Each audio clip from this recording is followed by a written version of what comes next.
जब स्थिति आएगी कि परीक्षा फल के संबंध में कि उनकी पात्रता बनती है कि नहीं बनती है, इसके संबंध में जो भी निर्णय होगा वो उस समय उसके परीक्षा फल को प्रभावित करेगा। अब एक जैसा आप लोगों ने पाया ही होगा कि माननीय सर्वोच्च न्यायालय ने राइट टू एजुकेशन को राइट टू क्वालिटी एजुकेशन भी माना है। स्वाभाविक है और आप सब लोग अवगत है कि राइट टू लाइफ, जीवन का अधिकार, ये शिक्षा के अधिकार के पहले से ही हमारे संविधान में जीवन का अधिकार जो है एक मौलिक अधिकार के रूप में पहले से उपलब्ध है।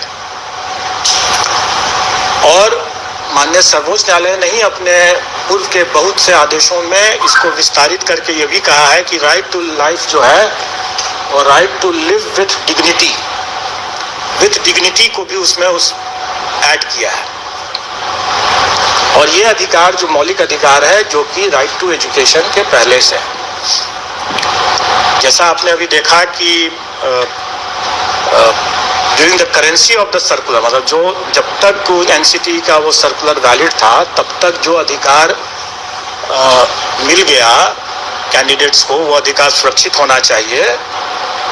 तो मेरा ये व्यक्तिगत ओपिनियन है, अभिमत है कि जीवन का अधिकार जो उन्हें मिला कि हम प्रभावित हो सकता है और हम उसका बिल्कुल अनुपालन करेंगे। अब तब ये प्रश्न आप लोगों के मन में जरूर उठता होगा कि जब इतना संशय है तो फिर अभी परीक्षा को क्यों नहीं टाल दिया जाए। स्वाभाविक है ये सबके मन में ये सवाल उठेगा और इसका उत्तर भी माननीय सर्वोच्च न्यायालय के इसी आदेश में छुपा हुआ है। माननीय सर्वोच्च न्यायालय ने ये अपने पेज 35 से 36 में ये कहा कि जब आपके पास में डिप्लोमाधारी पर्याप्त संख्या में उपलब्ध थे तो आपको बीएड के साथ, ब्रिज कोर्स के साथ उसको अलाउ करने का कोई औचित्य नहीं था। ये साफ साफ उसमें लिखा हुआ है कि, और इसी कारण से भी ये रद्द हुआ है क्योंकि आपको याद होगा, जानकारी होगी कि केवीएस ने शिक्षकों की कमी के कारण से यह प्रस्ताव किया था, यह अनुरोध किया था, जिसको एनसीटी ने मान लिया। लेकिन राजस्थान के मामले में सुप्रीम कोर्ट की यह तीखी टिप्पणी है कि जब आपके पास में वहां पर पर्याप्त संख्या में अभ्यर्थी मौजूद थे डिप्लोमाधारी, तब फिर ये ब्रिज कोर्स करके बीएड को शामिल करने का क्या औचित्य है। अगर हम यही कहें कि हमारे पास जब पर्याप्त संख्या में डिप्लोमाधारी अभ्यर्थी उपलब्ध हैं तो परीक्षा को स्थगित करने का क्या औचित्य है। तब तो क्या हम ये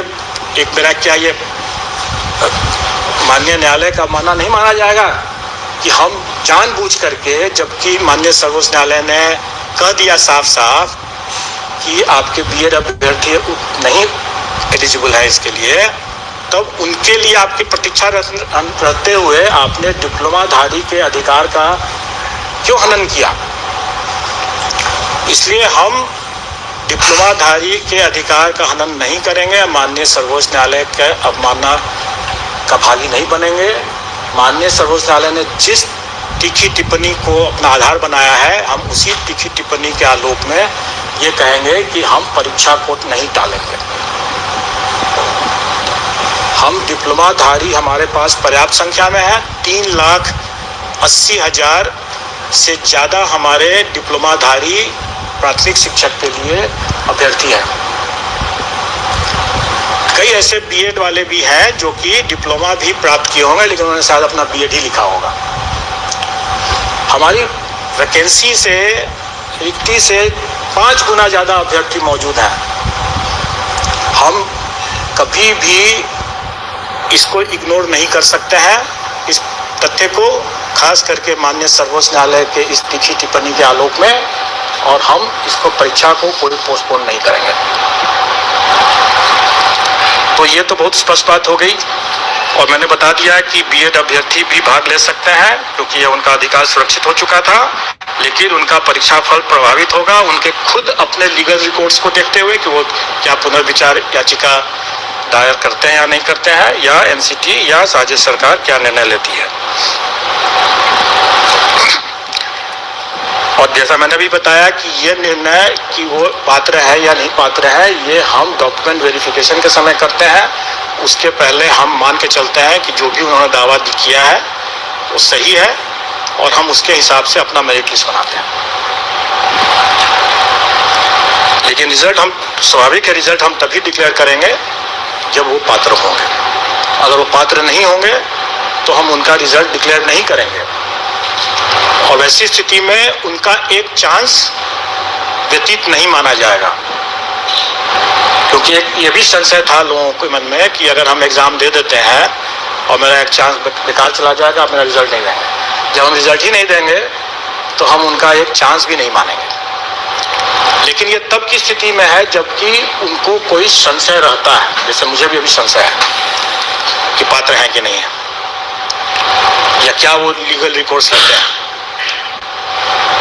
लेकिन अगर ये क्लियर अगर हो जाता है और उसके बावजूद जानते बूझते अगर वो अपीयर होते हैं, तब उसको हम उनके चांस को व्यतीत मानेंगे। जैसे कि हम लोगों ने अपीयरिंग कैंडिडेट्स के लिए, जैसे सीटेट अपीयरिंग कैंडिडेट्स के लिए या बीएड अपीयरिंग कैंडिडेट्स के लिए कोई भी परीक्षा में जो हम अनुमति दे रहे हैं, तो भली भांति जानते हैं कि वो अपना एक चांस को एग्जॉस्ट कर रहे हैं, चाहे वो सीटेट क्वालिफाई करते हैं या नहीं करते हैं, वो अपने एक चांस को व्यतीत करते हैं, क्योंकि भली भांति वो जानते बूझते वो अपीयर हो रहे हैं, इसलिए उनका चांस व्यतीत माना जाएगा। लेकिन इस पर्टिकुलर मामले में, बीएड के मामले में, अगर संशय बना रहता है और अगर हम उनका परीक्षा फल नहीं घोषित करते हैं, रोक के रखते हैं, तो उनका चांस भी व्यतीत नहीं माना जाएगा, और उनका 3 चांस, हर परीक्षा के लिए 3 चांस सुरक्षित रहेगा। ये तो अब मैंने जो बता दिया, जो आए दिन लोग तरह तरह के अटकलबाजी लगाते हैं, और एक तरह से जो अभ्यर्थियों के शुभचिंतक हैं वो बेसिकली रक्षा में हत्या कर रहे हैं, क्योंकि